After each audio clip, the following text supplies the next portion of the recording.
I grew up in a place where they told you what to chase, told you how to run the race. Every move was on the page, but I didn't like their way. Had to fight and misbehave, had to find a way to change, had to leave to find my way.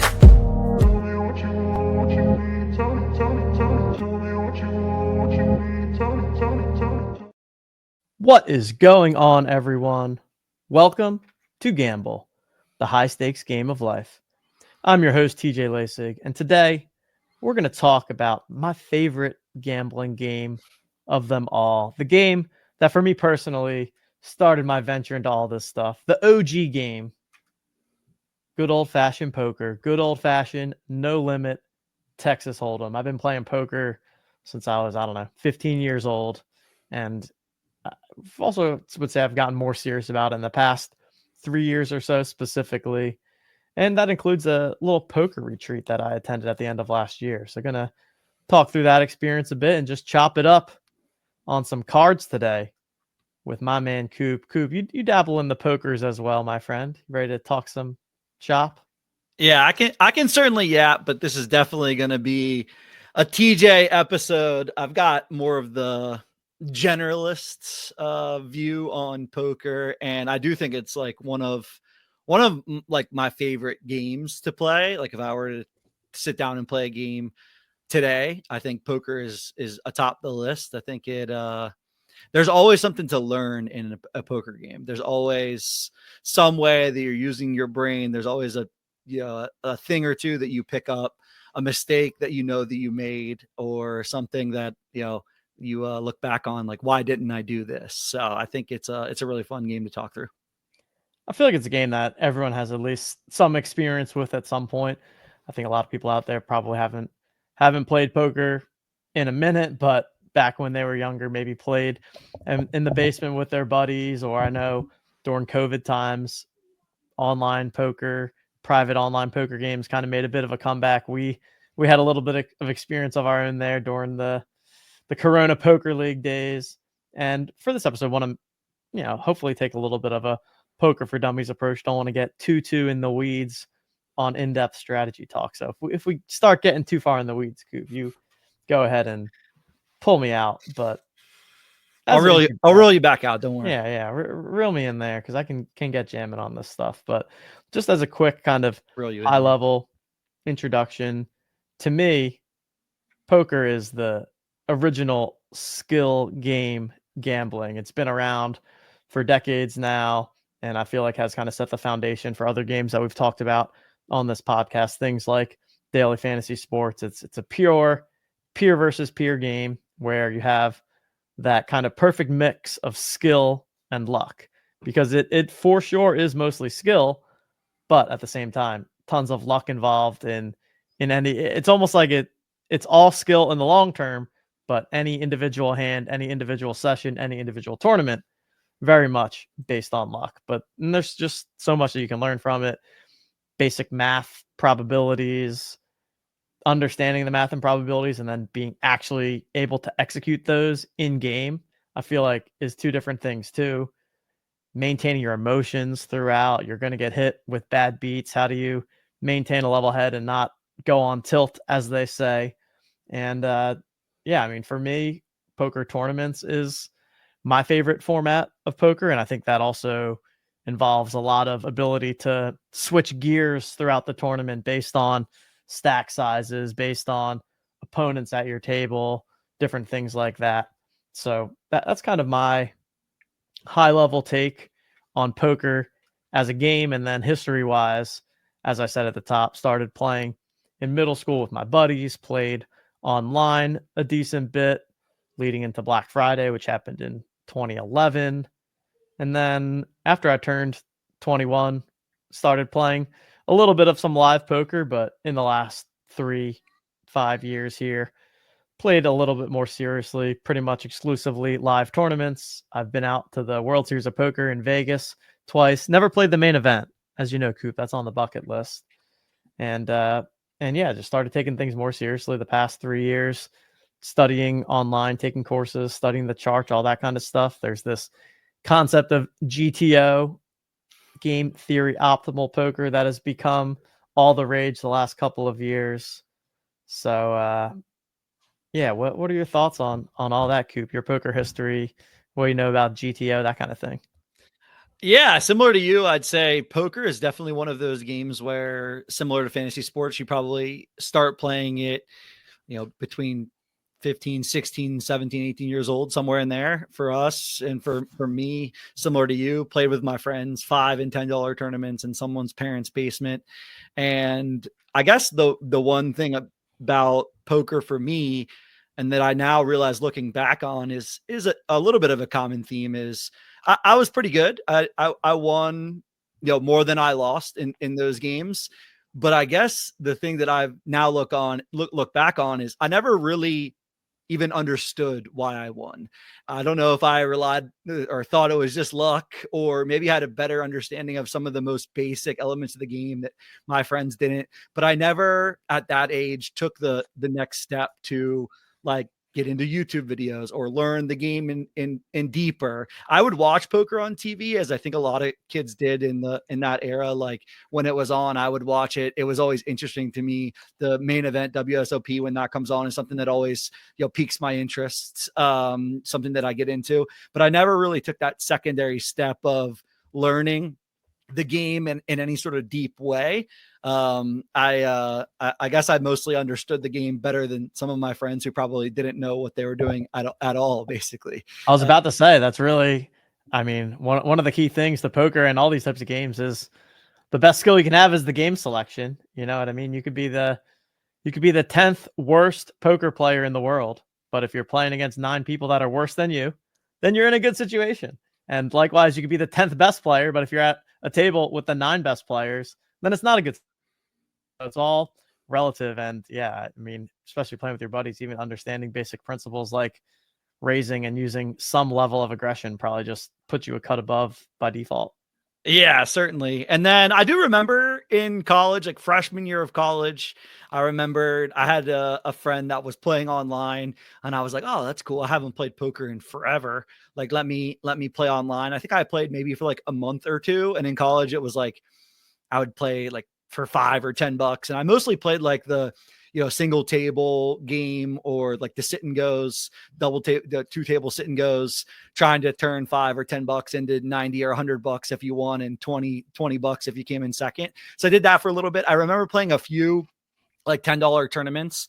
And I remember specifically, like, this is why I didn't like ever play that much. It was like, I would always do pretty well in the beginning of these tournaments. I would run a stack up. I would get towards mid game, and I would inevitably lose playing stuff like King Jack, Queen Jack, 10 Jack, 8-9 suited against people that just had way better understanding of the game than me. And I was like, why do I keep losing with these good hands? Like, what is going on? Like, I would just blame it on luck, of course, or something like that. I didn't even really necessarily understand the game. I remember getting like 3-bet and 4-bet with stuff like King Queen, and being like, oh yeah, it's a good hand, I'm just going to play. So that really never settled into me. And then Corona Poker League, I would say, is when, obviously during COVID, I was much older. And that's when I was like, oh, this is interesting. I got back into poker just playing because it was something to do, get a bunch of your friends together. We had like 25 or 30 guys or something like that were playing pretty regularly every week. And that's when I started to learn more, study a bit more, like understand the game even like one level deeper. And I ended up doing pretty well. And these days it's like, I like to watch stuff. I like to equate poker to life and how you can learn things and things like that. So I still wouldn't say that I know all that much about the game, but I've done fairly decent, and I live in Pennsylvania. And so you can play online. So I'll play online occasionally here or there. I've done decent, but it's funny. You see the same names of people in online poker in Pennsylvania, because you're only playing against people in PA. You see the same names in tournaments, you see the same people winning.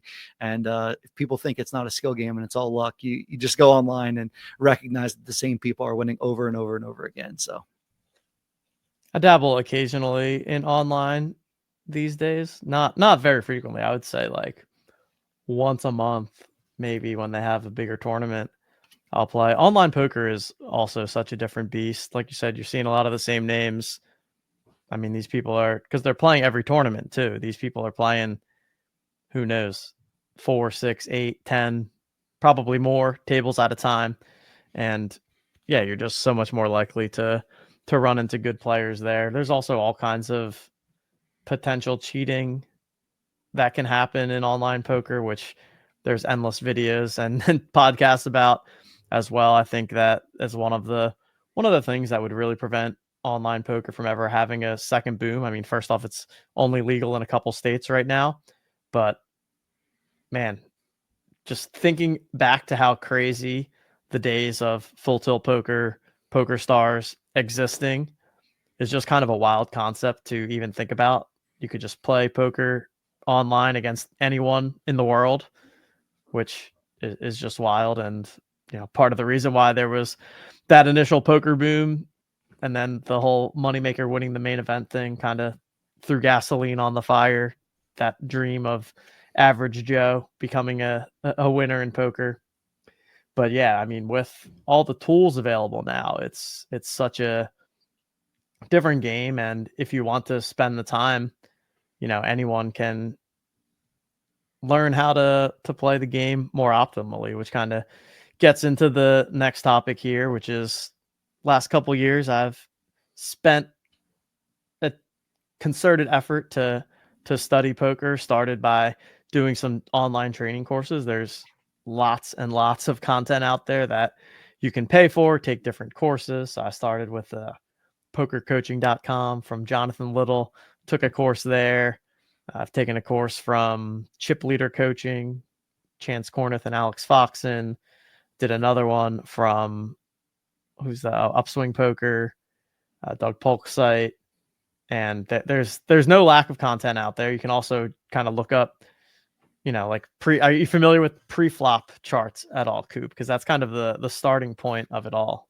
Yeah, I definitely know the pre-flop chart. I'm sure most people that are listening to this probably do. It's just like the colorful chart that shows all the hands in the squares, what hands you should be ultimately starting with. I think that's probably the basics. Like even before Corona days, I saw some of these things online or recognized which hands were good. It's more about like where you should do certain things, right? It starts you off with the game theory optimal before the hand even plays, what position you are, what hand you have, and knowing when you might be in a good spot. Yep. I mean, picking what hands to play pre-flop is the fundamental foundation of a good strategy. So it's definitely important to learn. And I mean, even ahead of that, just understanding that you should never limp in any hand ever. So limping in means that if it folds to you before, so even backing up before the flop, there's a small blind and a big blind, and then you go in action from there around. You never want to just call the big blind. You always want to come in for a raise. So I think that one of the biggest mistakes from super beginner players is to just, call. I want to see a flop, see if I have anything. That's just not how you should play poker ever. So if you're ever at a table and you see someone limping, you can pretty much already clock them as someone that isn't a very strong player. And then, the pre-flop charts will just show you that based on your position, how many hands you could play. And as you learn more about poker, you learn that position is probably the most important thing. Position being you want to act as late in the hand as possible. The person that has the dealer button, that is the best position that you can be in, because on the flop, turn, and river, you are always the last person to act, which means you have the most information once it's your turn to act. Whereas the small blind and the big blind are the worst positions because you always have to act first. So that's kind of the first basic principles in general. And yeah, so, I have taken all of those courses. And then late last year, saw this tweet on my timeline about this poker retreat. And I was like, oh, that sounds pretty interesting. It's called V Camp. It was hosted in Toronto.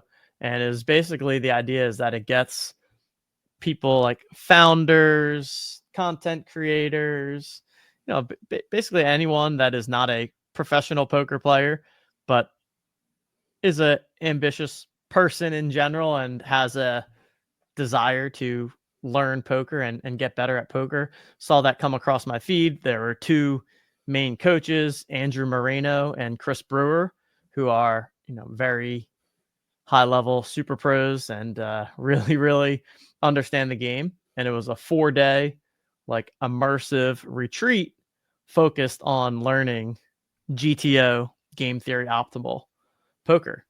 And yeah, it was a really cool experience. And I would say something that, really opened my eyes to a whole nother level of the game. I mean, I felt, I felt like there were probably 14 or 15 of us that were campers at the retreat.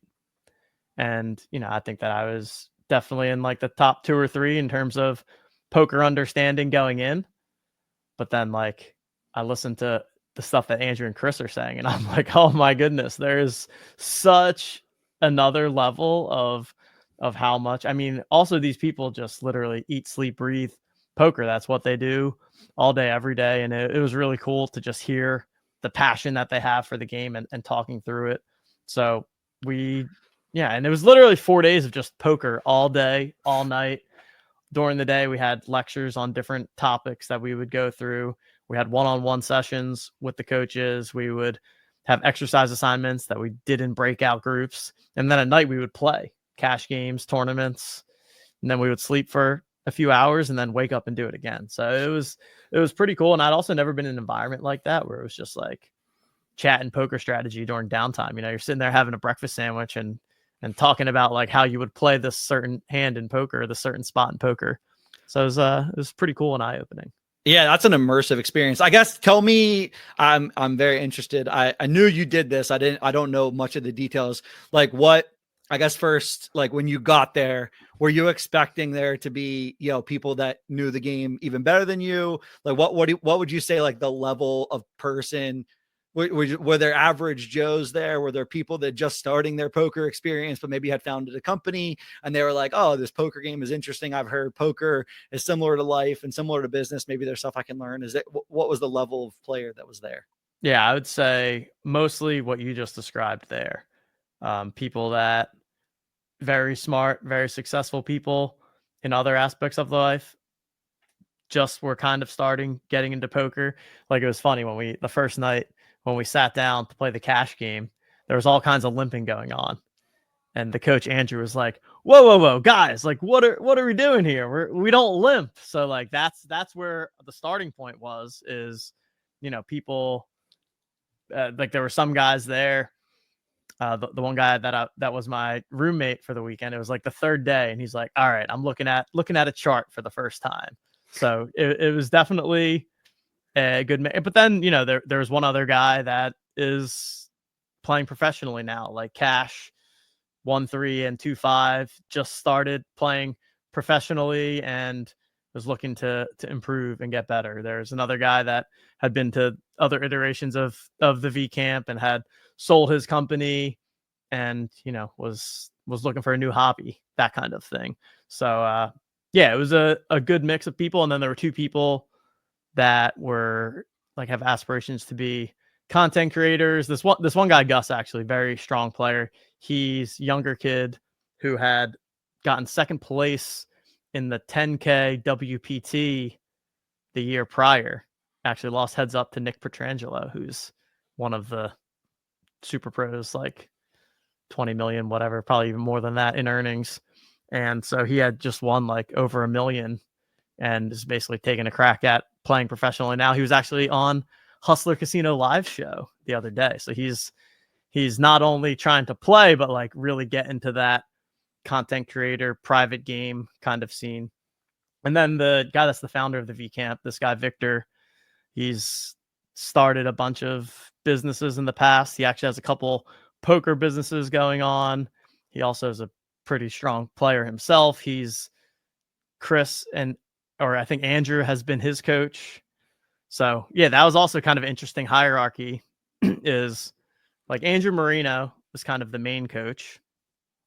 And then Andrew coaches Victor, who's the founder of the V Camp thing.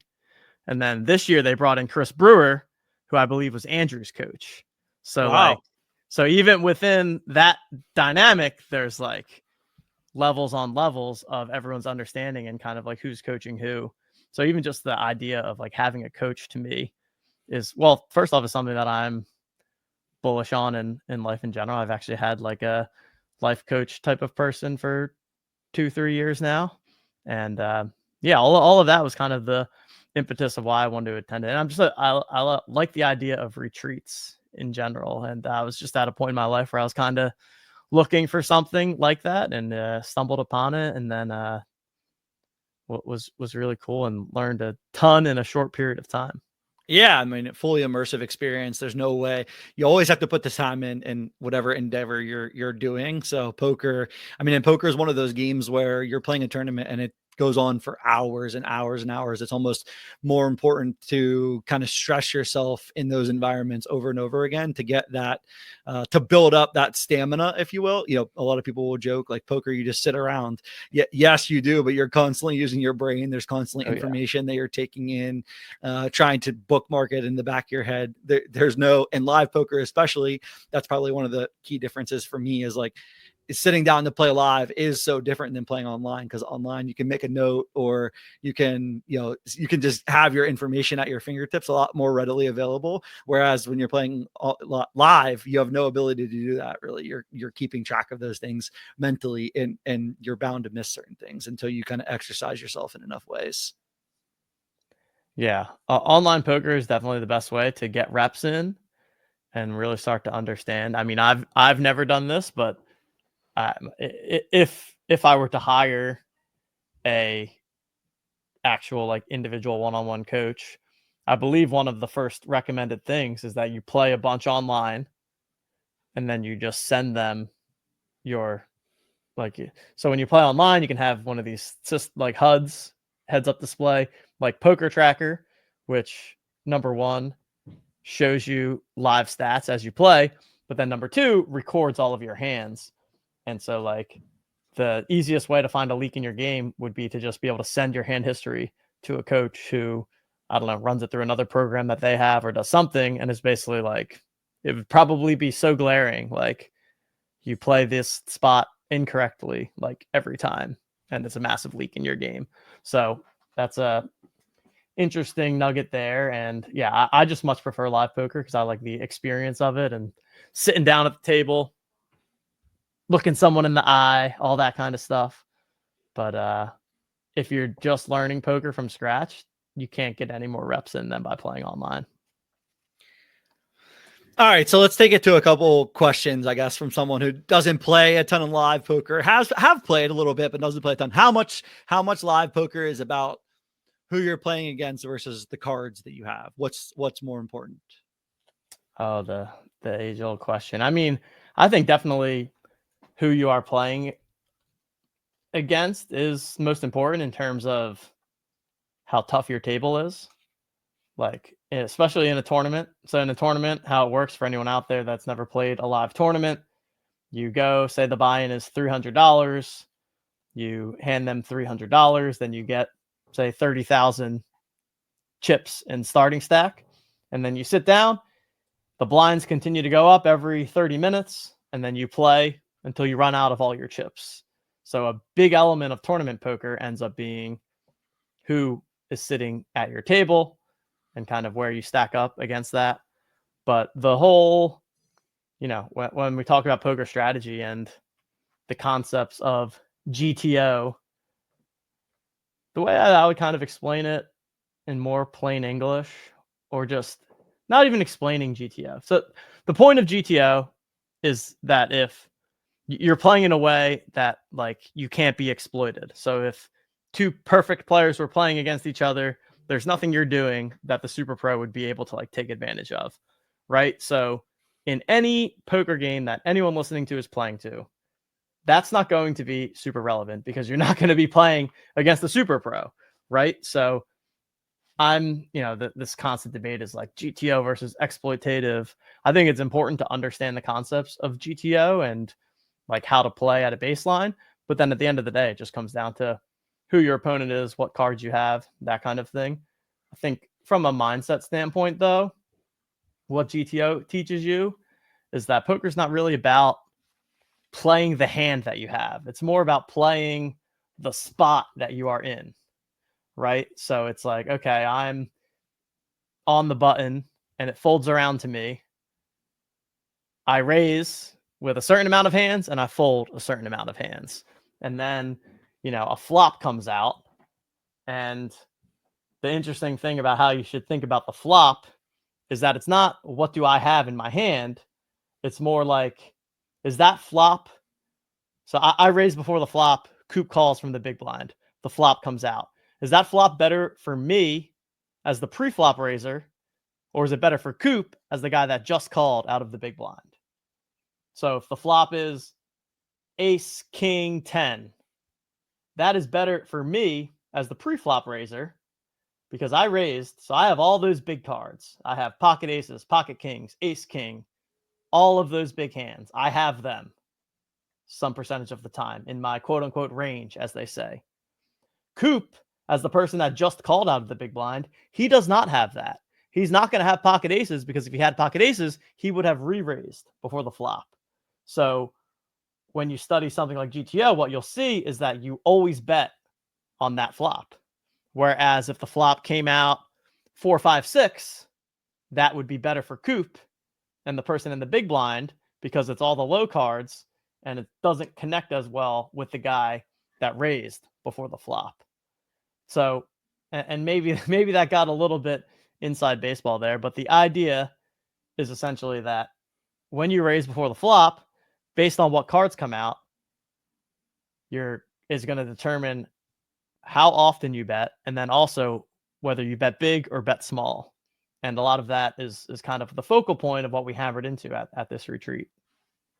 Very interesting, man. I think poker is, and just listening to multiple voices describe poker almost puts like different ideas in your head, puts different concepts in your head that you're thinking about. The way that people think about the game is quite interesting. I'd say, I mean, what percentage of people that play poker sit down and simply play the two cards that they're like everyone, pretty much everyone.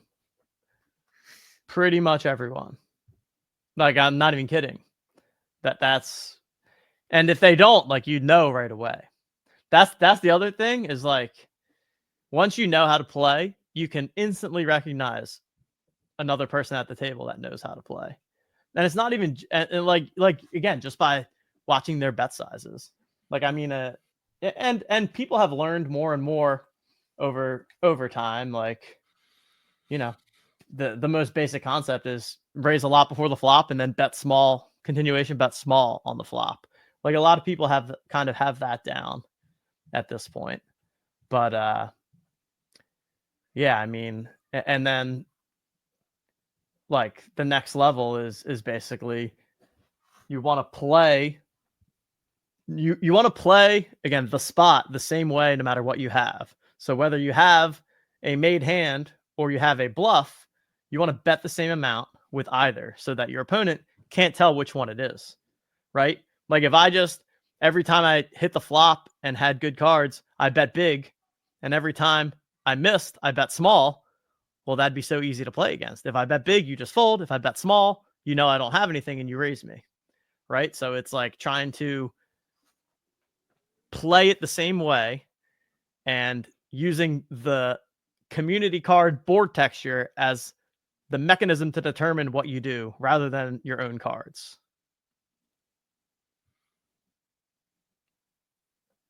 Am I breaking your brain a little bit? I'm probably really breaking some people's brains out there. I wonder if people are going to tune out, because if you don't know anything about poker, you're probably like, well, I'd never want to play poker ever. Unless you're interested out there. It's really hard to reel you in because you can tell you have a passion for the game. You can tell that you're deep into the streets of like trying to sort it out yourself. And then you also describe the game in ways that people can understand. But then conceptually, when you start thinking about it, you're just like, well, your brain sort of explodes. Yeah. I mean, I definitely have a passion for it. And honestly, I feel like there's somewhat of a gap in the poker industry of poker education for the people that are like just trying to learn, right? I feel like there's so much content from the super pros that are like basically intended for someone that's trying to become a pro, but then they like go right into pre-flop charts and, do this percentage at that time and like all of that. And it's like, well, how do we zoom out and talk about it more from a base level? Because Look, I mean, at the end of the day, you want to play good cards and you want to play them aggressively. Like that's the game at the end of the day. And if I was going to try and teach someone, that's the first thing that I would just say is tight and aggressive. And that's the oh man, I keep going on rants. But that's the other thing about the GTO stuff, right? Is what you'll see if you ever look at the charts. It wants you to play like really aggressively. And I would actually never recommend for someone, especially someone just starting, to play that, because the charts assume that then you're also going to play the rest of the hand perfectly too. And so if you're raising super wide pre-flop, then you're going to be in more spots post-flop. And if you don't know what to do in them, then you're actually just costing yourself money. So like you should really play tighter than what the charts recommend to make it easier on yourself. And, I think that's probably a lot of what, I feel like early on when you were playing, it was like, you get king jack off suit in the early position, like just fold. Like by raising that under the gun, now you're just like setting yourself up for failure. And then someone 3-bets you and you're like, all right, I'm going to call. And then like you compound mistakes. And then all of a sudden, instead of just folding before the flop, you lose 8 big blinds playing king jack. And you're just like, yeah, that felt bad. Yeah, I'm just laughing at someone potentially listening to this being like, what in the world? This guy's telling me to fold king jack. Because if I were myself before I've lost a boatload on king jack, I would have been like, why would I ever fold king jack? Those are 2 pretty good cards. One of the first things you notice if you look at pre-flop charts is like especially in early position, you really don't play many offsuit hands. Like you're playing king 8 suited before king jack offsuit. Like that's just how you should play. I mean, because they're flushes, right? But then I think another element of that is like, well, now you have more. You have the board comes 8 high. You have more potential 8s in your hand because you're taking the king 8 suited, the jack 8 suited, and raising with those. So you're kind of like balancing the cards that you have and using suited cards to do that. We don't need to get into too much of that. I feel like I said enough on all of that, but as you can tell, poker is one of my probably most topics that I could just talk forever about. I'm trying to think of questions and things that have come to my mind during the conversation. I guess the first and maybe more like gameplay related poker, you said a couple times here and described the story about not limping, which I think people can understand. So you never simply, when it's your turn after the big blind, you never just put in the same amount of chips as the big blind, which I think people can understand. But what happens if the seat in front of you then decides to raise? They put in more than the big blind. Like, how often are you calling versus raising at that spot? What does that look like? Because I think that's the most basic next step, right? If you never limp, well, then you're inevitably either putting more money than the big blind in, or you're either calling or re-raising somebody that did put more money than the big blind in. Yeah. I mean, this definitely becomes an important part of it too, and this is the concept of 3-betting, as they call it, before the flop. So up to this point, I basically only talked about raising first in, where it folds to you before the flop and you enter the pot by raising. Now, in this situation, Cupe raises and I'm acting after him. This is another thing where you definitely don't want to just be caught calling with speculative hands for a couple of reasons. I mean, number one, like I said, you want to play aggressively and play good cards. So when you're playing a hand, for the most part, you want it to be like your hand, right? And so if you raise and I just call you, now I'm like joining in on Cupe's hand. Cupe's the driver. I just hopped into the passenger seat. If I re-raise you, now I'm saying like, no, this is my hand, right? So I think earlier on, you want to be probably doing a 3-bet or fold strategy with a lot of your hands. The other thing that can happen is that if you have good players to act after you, if you raise, I just call, and there's a good player behind me, Now they're in a great position to put in what they call a squeeze raise. And now I might have to call another raise because they read my call as being dead money. So another aspect of that is that if you are going to just call a lot pre-flop, then you need to be just calling with pocket aces, essentially, because then you have a trap, right? So like you do call if you're, once you become like a strong player, it is fine to call a lot pre-flop, or maybe not a lot, but definitely just to mix in some calls. But you have to be aware of the dynamics. So that's why I would not recommend for a beginning player to just call. And also, like, if people at the table recognize you as a weak player that's just calling a lot, then they're going to attack you more. Whereas, like, if someone like me is at the table and is just calling, they're like, well, he could have ace. Like, he's doing that on purpose with a strategy. It doesn't just mean like, oh, he has a weak hand. So that's kind of what I would say there. And that's why all the table dynamics become super important. And again, if it's a table where to my left, all the people left to act, I know none of them are going to put in a squeeze, then I'll call no problem, because I'm not afraid of that call just being a wasted thing. But if you're playing at a table with a bunch of good players, like, you're going to get yourself in trouble by just calling pre-flop too. Very interesting. All the things that you have to analyze during typical eight or nine handed poker game is quite interesting when you think about everyone simply gets 2 cards and there's 5 cards in the middle to make the best hand. It is way, way, way more complicated than that. And another thing that I'll add is by taking the aggressive lines instead of passive lines, you just establish yourself at the table as someone that people don't want to mess with, right? Like, if I'm at the table and I'm just calling a lot, people aren't worried about me. But if I'm like constantly raising and 3-betting, people are like, look up, and it's like, this guy's in the big blind. Like, I was about to raise, but I'm just going to fold because I know that he's going to give me a hard time and it's not going to be an easy hand to play. So by being someone that has proven that they're willing to be aggressive and willing to get in there, you can gain yourself EV just from people not really wanting to mess with you. And I think there's a ton of value in that too. And that dynamic for sure happens at the tables. Yeah, now we're deep into the psychology of poker. I know, that's why it's the best. It's the playing mix of everything. All right, wrap me up here with final questions or final thoughts, because I feel like we got I think I got most of what I wanted to say out. I mean, if you're listening to this, I feel like,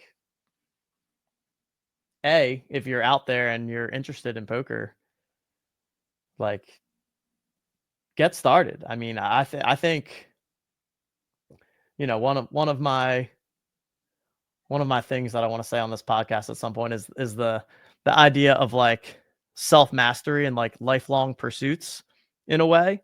And for me, poker and golf in particular are 2 games that it's like, I know that I'm going to play them for the rest of my life. And like, to me, poker is a game that you can play forever.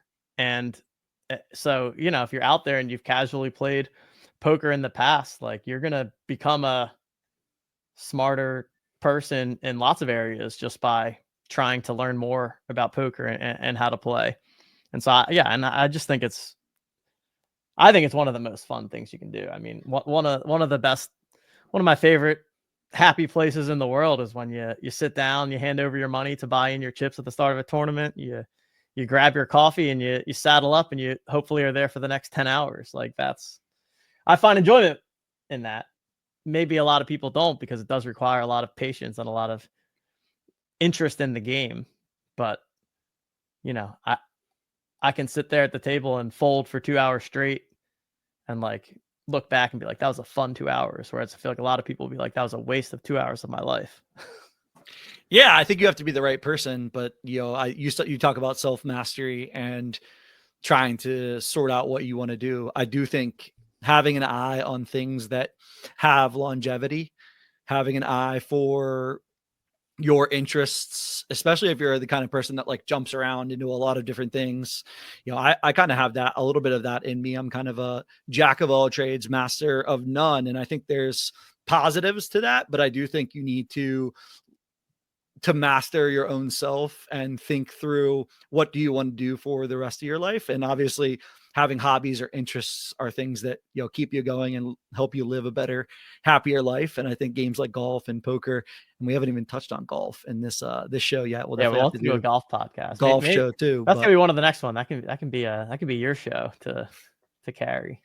Yeah, I think these are interesting games that have stood the test of time, have been around forever, and people have spent thousands of hours of time and still are spending more and more time to get better at it. There's almost no way that at any given point in time you can't get better at a game like poker.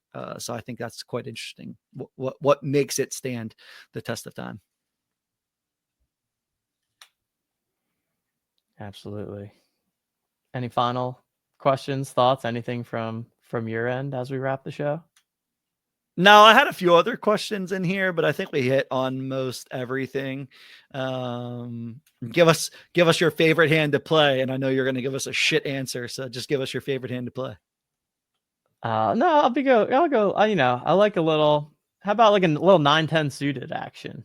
Oh, I thought you were going to say something like whatever hand wins me the most money. I could have. I don't want to be lame, but I like picking up a little hand like a 9-10 suited where you can say you can 3-bet it, and then it's going to be an interesting hand in a lot of areas, because if the flop comes with the big cards, then you're going to be the one pretending that that's what you have, and you have the potential to flop a sneaky 2-pair straight flush kind of thing. So I kind of like those suited connectors, and they actually become very important as you study poker more. You realize that a lot of times you're supposed to basically play them like they're aces, because you want to give yourself coverage on all the boards that could come up so that you remain unpredictable. But if I'm short stacked, pocket aces, I'll take all day.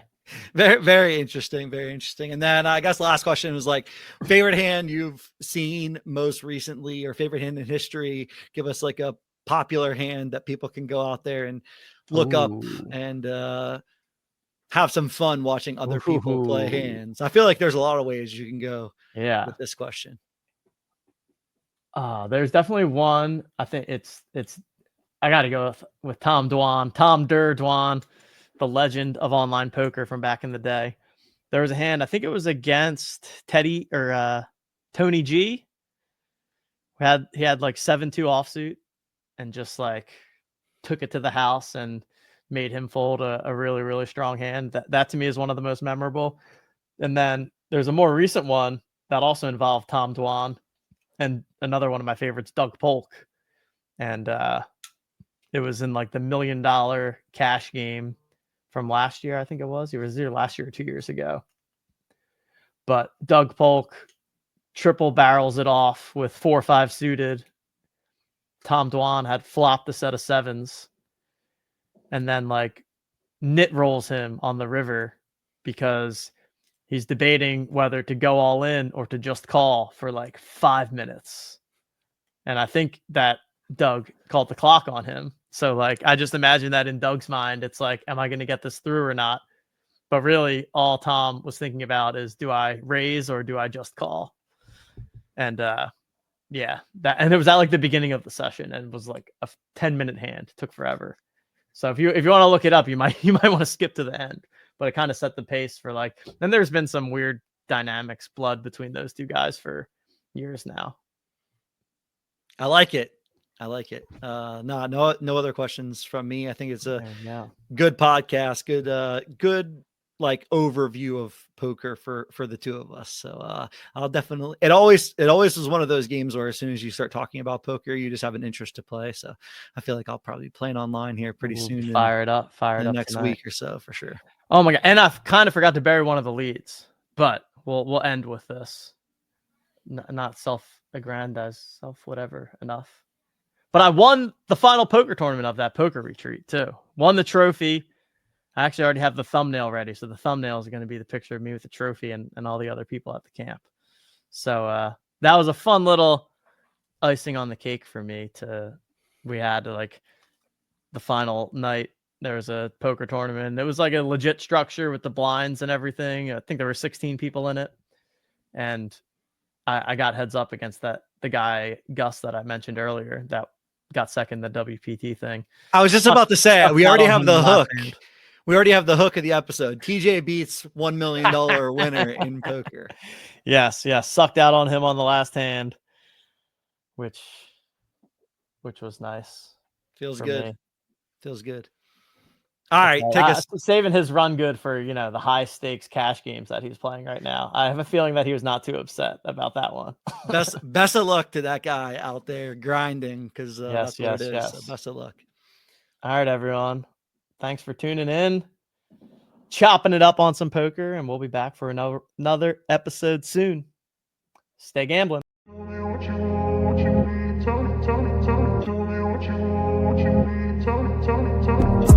Caught up in a daydream, I beat my mind up there almost daily. It's how I pass time, no opinions safely. It's how I understand what I want in this place, see. Cause everybody wanna tell you bad things. What could go wrong, what fame brings, but success is a finicky thing. And if you ain't sure, no, it'll never be.